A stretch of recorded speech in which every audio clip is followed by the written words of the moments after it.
Hello, I'm Sophie D'Souza. Welcome to my channel, Sophie Stained Glass, a channel dedicated to spreading, widening the knowledge, the interest in architectural glass with a special focus on leaded glass. Today, I show you how I made this. It's a small piece. It's a gift for my friend's brother. It's based on a window that was in the flat he used to live in, and he misses those windows. So this is just a small section from it to remind him, and he can take it with him now wherever he lives. So I don't know whether with the things behind you getting a good look at it, but you'll see as I make it. Yeah, beginning to end, you can follow me making this. So hopefully you'll see how I approach every little decision, because there are so many that you have to make while you're making a piece like this. So hopefully you can pick up a few tips along the way.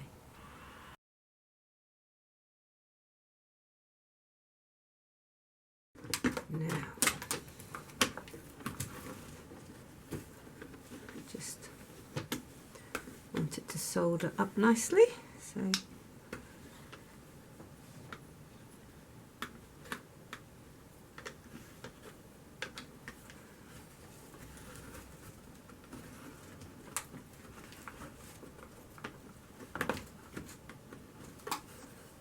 there.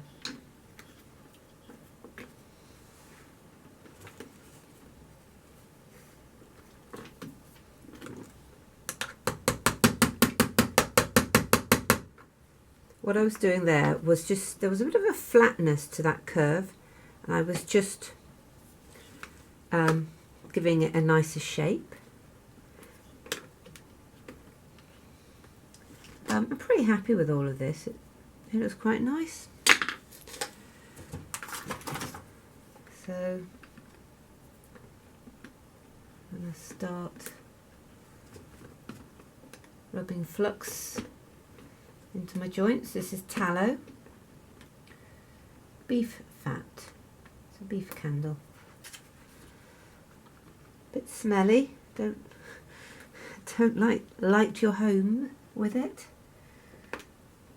Don't eat it either. Won't be very nice. There we go. Now, soldering. Now, I hope you can see my soldering iron. I am cleaning the tip on a wet sponge, but it's not cleaning very well. So I'm going to use this tip tinner, and it will hopefully refresh my tip, make it brighter. I don't think that's a very nice sponge. My real sponge is in my car, in my van, from a job I did, and I think that it's picking up dust off that. So I might just focus in a bit closer so you can really see my soldering. Okay. So I like to start with the outside corners. I like to leave the solder away from the edge because I may need to trim, and it's much harder to trim solder than lead.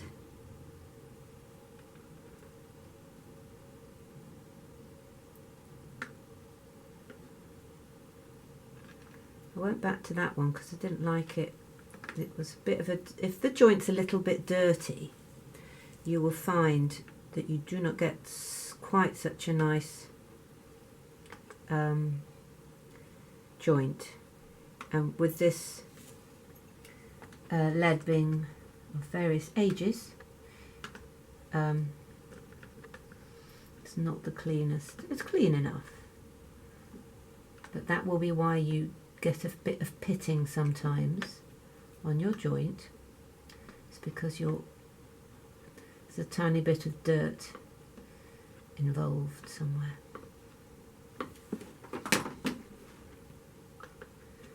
There we are.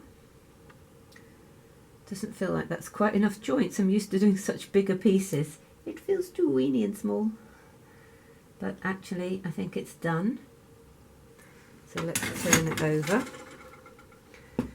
And this is where you think, I really hope the other side looks as nice. Like when you do sewing. Yay! Let me get this out of the way so it doesn't confuse you. Okay. So this is actually the front because it's got the texture. So we wanted this side to be the nice side. And actually it's fine. We're happy.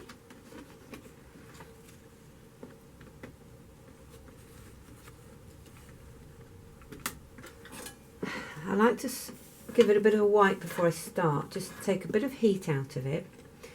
And I start on the corners again. Apart from the fact that I just like to start on the corners, it's bigger lead and less likely to melt, because when you first use your soldering iron, that didn't have enough flux on it. When you first use your soldering iron, it's at its hottest. And while you work with it, it cools down slightly. So I'm going to use... So on that joint being a big joint can take more heat than a small joint.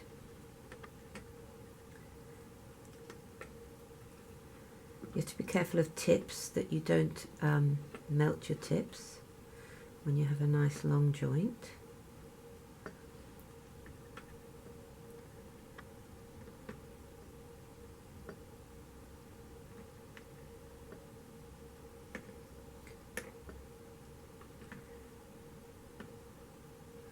Right, I'm just going to pull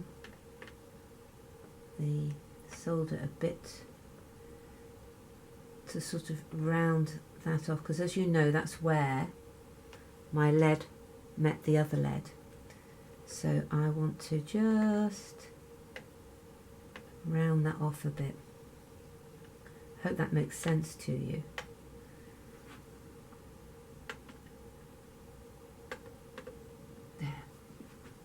Is that right?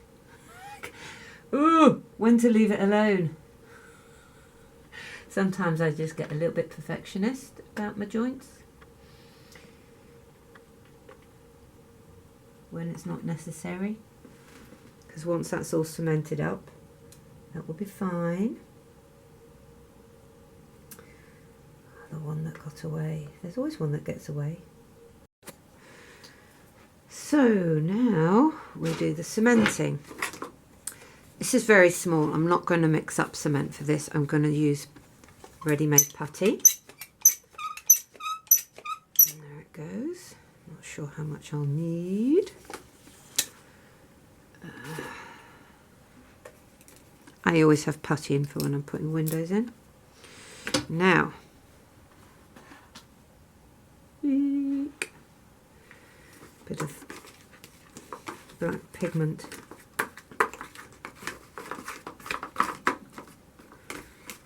This is a great thing to do in this kind of situation. If you just need to mix up a small amount. It's very hard to mix up a very small amount of putty. So, and actually using, instead of pigment, you can use Great Black, which you probably all have in stock anyway, and that will loosen up the putty a bit, because I may just add a bit of white spirit to this. Now I need a very small amount, so I'm going to be super careful as I pour it in by pouring it into the lid.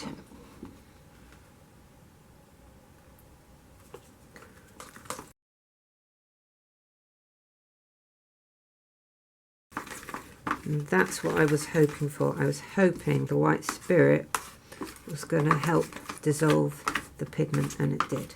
So there we go. The white spirit will evaporate quite quickly from this mixture, and it will go back to being stiffer.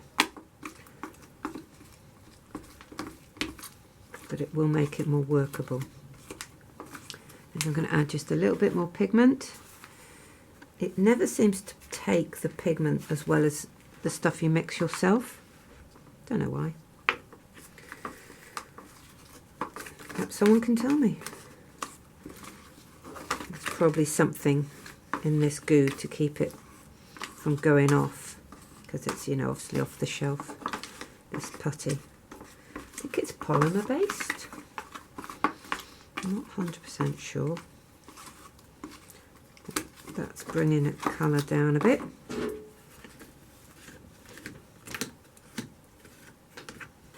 Right, scrubbing brush. Just want a small one, so. Harder to clean up this putty as well. I mean, it's not as good as the stuff you make yourself for working with, but it does the job perfectly well in terms of making your panel sturdy and waterproof.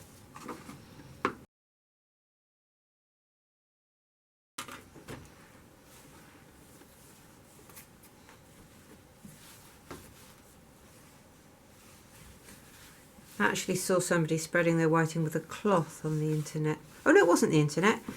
It was a video at the V&A. And I thought, well, that's a sensible idea. She says, smearing it about with her hands. Some people I've seen brush it actually as well. You need less cement on the other side because you've already basically cemented up to the heart on your first approach, if you know what I mean. So this is really only to go under the flange, and so it'll go further.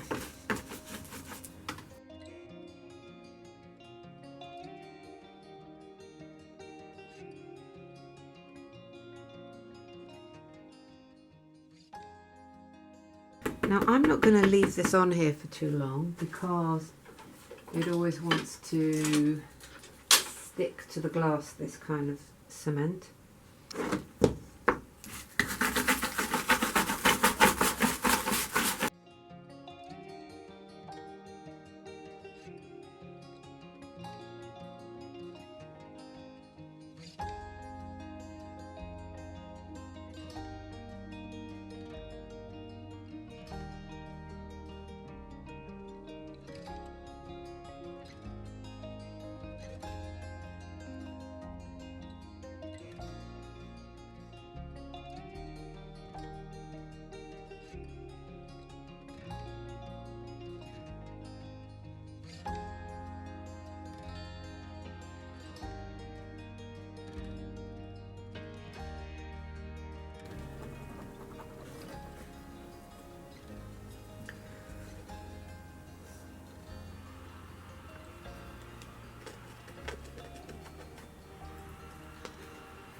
There we are.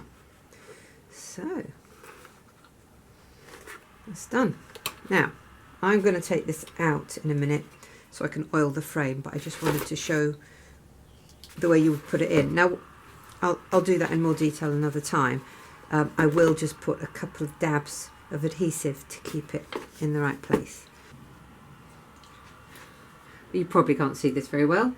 I'm really pleased with it. It's very subtle, it's very pretty, it's delicate, sweet, the colours complement.